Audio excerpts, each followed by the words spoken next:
Hello, everyone. So glad you're with us on this Friday evening. What an awesome day. Got Chad Schisler back with me tonight. Oh, yeah.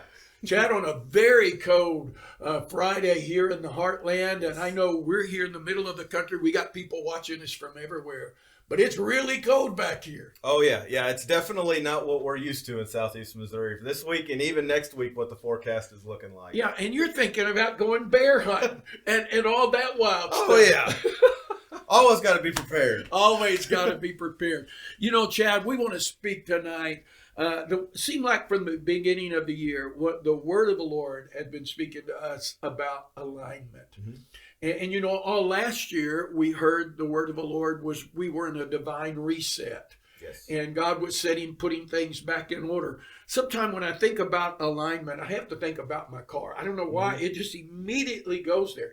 Most of us don't realize a lot of times that we could even be out of alignment, do we? Oh, no, absolutely not. It's not until something really gets bad that we realize that we're really, we're at that point of unalignment.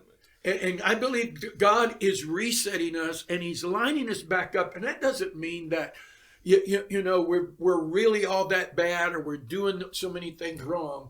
One of the definitions for the word align, it means to put back into a straight line, to get us running straight again. I think there's a few places. A couple of weeks ago, I ministered a word here on a Sunday morning about alignment and what I believe, Chad, is what the Lord is saying to us. A few things that God is saying he wants to align. I think our hearts need to be realigned back with God. As an individual, why is our heart so important to the Lord, you think? I think the heart, for me, like we'll go back to, we're composed of three parts, Mm-hmm. body, mind, and spirit. If it's kind of a little bit different interpret. But I think that heart area, now I'm not talking the physical heart. Right. Exactly. I've had several conversations of biblically what the heart is. Yeah. And I think that's the part to me where God resides. It's not just about, me loving, I think it's more about my posture as a creation of God. It's how I posture myself. The heart speaks so much of it. It dictates so much more of my actions. Yes, sir. We say, the tongue is a two-edged sword, and whatever's in my heart, whatever's dwelling in that place is what's going to come out. And so to me, that's where the alignment has to start, because it does dictate how the rest of this being is going to operate. Chad, that is interesting. A lot of people say when you talk about the heart, we talk about this thing that pumps, that sends blood throughout the whole body. Yeah. But that's what you said was true. He's really not talking about. He's talking about that inner man. Yes. That inner place in us, that place where God is seated. It's a place where our decisions, our values, our ideas are all seated within it. Some people even would allude to the heart as being the mind of man, not this brain up here, but the mind of man. What causes us to function? Yeah. And there's a Proverbs that says that out of the heart flows the issues of life. So if the heart is your seat of value, yes, whatever your values is going to be, your body just begins to move because of what's in your heart. And as you said a while ago, your words. Yeah, absolutely. For me, it's all about alignment comes with perception. Like for me, kind of education is going to also dictate like my perception of alignment. I can look at a car and say, man, everything looks good. But like you said several times, I can take it into the body shop and they'll be like, you're not good. Man. Yeah. But it's all about that perception. So, for me, it's kind of going back to our perceived ideas of what God's plan is and what our plan is. Yeah. Or what God's plan, our perceived idea and what God's plan actually is. Is so oftentimes we think we're in alignment, but are we really in alignment? Yeah. We based off our values and based off our heart and what we believe to be true. But I think there's so many times of truly aligning ourselves to God's word. That of opening our eyes a little bit and being willing to listen to the mechanic, and in that case where it's our pastors, our spiritual fathers, our elders that are pouring into our lives, having the open heart and the open mind to say, okay, I think I'm good, but going to the people that we trust in, that are pouring into us and say, am I really good? Come on. Where do you really see me at? And some, I compare that in my terminology, it's being cut on a little bit. Yeah. I've got to be willing to be cut on, or being willing to taken apart and repaired a little bit to make sure I'm truly in alignment. I think you're so right there, Chad. You have to be willing to open up your heart and allow even God to come in and say, well, you know what, you're good, but I want you to work on this. Yes. I know a number of years ago, Chad, I was in a meeting. I was actually just sharing this with somebody just the other day. I was in a meeting up in Wisconsin, and there was a prophet there from Africa that I didn't know. Had sat down by me. We had sat through the meeting together, and he just began to speak to me. He asked me, he said, would you mind if I speak a word into you? And he said, God wants to deal with some things of your heart. And I thought, man, I thought I was pretty good shape. Yeah. And at that moment, that's all he said. And he said, God just wants to deal. But what it did do was put me, okay, God, there must be something that's still in my heart that may not be pleasing to you. So when I would go to prayer, I would begin to search my heart. God, search me. The psalmist said that, search me and know me. Matter of fact, I believe there was another place the psalmist said, search me, O God, and know me, and renew a right spirit. That's how it goes. Renew a right spirit within me. But I began to see, Lord, is there unforgiveness? Is there bitterness in me that maybe I have not realized that I've been carrying? And sometimes we don't, because we have adapted to it or accommodated it, and we don't realize that we're carrying things in our heart. And maybe there was bitterness. Maybe there's been jealousies. As a pastor, I have to be honest.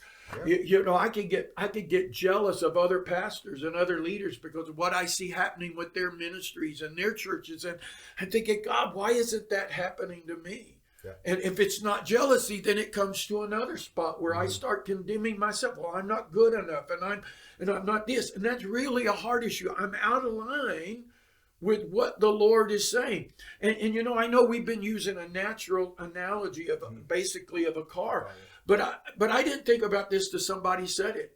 It's the turning and twisting of the tire that really wears the tire out. It's, as long as it's tracking straight, it's not wearing near as hard as sometimes when we're out of line, it's pulling, it's dragging instead of rolling. The way, right? Yep. The way it needs to be. And sometimes we don't realize that we're carrying this stuff in our hearts that is causing friction. And we don't understand where it's coming from. But basically, maybe it's right here. Yeah. Well, and I think even a bigger part of that, for me, is realizing misalignments are going to come. Exactly. It's not a falter of our flesh. It is a fact that is gonna come. Yeah. The difference is, like so many other things, is how we deal with it. Is how we're willing to address it before it becomes too big of an issue. Being able to say, of getting that regular, where am I at, God? It's like you said, just going to God regularly, saying, God, where am I at? Where do you see me? Is there anything inside of me that needs to be addressed? Because just like you said, we are still flesh. And no matter how much I look at other things and be like, man, I'm super excited to where that church is, but that's just not where we're at. But that's just like you said, that doesn't mean there's not times I'm saying, man, what am I missing, God? Where I've really stepped back, we've even discussed this. Sure. I put it in our, our perspective of being able to say, that's just not where I need you right now. Yeah. But you still got to step back to a moment of getting back to God, of going back and saying, where am I at? Am I missing it? Or are you trying to work me through something else? Or are we going a different direction? Because that is the confidence. Just like going to a good mechanic that you trust. There's confidence in that relationship. You have to have confidence in your relationship with Jesus to be able to say, Jesus, I'm trusting you. So where am I at here? That's good. And what you said a while ago, it's going to come. Absolutely. It's not a if or when. It will come. It's just a matter of when. And I think, we can get out of alignment in our hearts, Chad, through ideas of where we've been offended, where we've been hurt, where we've been disappointed. And I don't think that we always realize, sometimes even when we're, that we're offended. Yes. But we were offended. We've all been there. I've been there, I'm sure. And you may be there today. And I want you to know, listen, nobody's throwing a rock at you today if that's there, if you've had some unforgiveness. Listen, I read a story the other night. It was heartbreaking, a testimony a chat of a lady for years had carried this pain in her heart. She had been molested by a brother when she was a little girl. She was molested by her own brother. I can't even comprehend that. But then on top of that, she was praying because they were a church family. She was praying, God, I pray that he never has the ability to ever do that to me again. And within a few weeks, the brother was killed tragically. Now, not only is she carrying that molestation in her, but now she's carrying the guilt because she thought, you know, God did that because of her prayer, and God didn't do that. Absolutely, so she's gone a whole lifetime carrying this. And then as she gets into teenage years, sad note is, dad molested her. Now she's carrying that. And not only is she carrying that, she's causing the blame. Well, the reason dad is doing this is because of this back here, and just one thing goes to another thing. And what happened, her life was in such a tragic disorder. She was living, but I'm telling you, she's going down the highway like this. Yeah. Instead of rolling straight, she's being drugged in her heart until she met Jesus, until she had an encounter with Jesus. And nobody was condemning her. But, you know, she had to come to realize, wait a minute, I don't have to carry this anymore. Yeah. And she casted her care upon the Lord. Oh, absolutely. You know, one of my favorite things as far as reading and just books, you know, is A.W. Tozer and his knowledge of the holy, you know, where he talks about thinking rightly of God. Because so often we want that relationship, but we're just not sure God is... I don't, you know, you're God, you're a king, you're all this majesty. So I don't think you're quite there whenever God's just standing there every moment. You know, just honestly, just crude illustration, but just like that mechanic with the door open. He's like, come on in.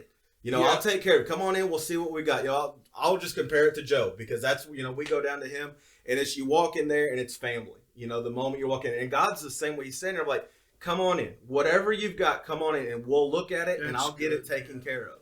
That's so good. And I think that's a big thing of the alignment and all of it is knowing that there's that it's not looking at, you know, yes, God is almighty and all powerful, but it's still realizing he's still Papa. Yeah. He's still my dad. He's still my confidant that I can go to with this situation, and entirely laying and saying, you know what, I don't have a clue how to fix this. Because as you know, as me, I like to fix everything. You know that, you know, you're around me.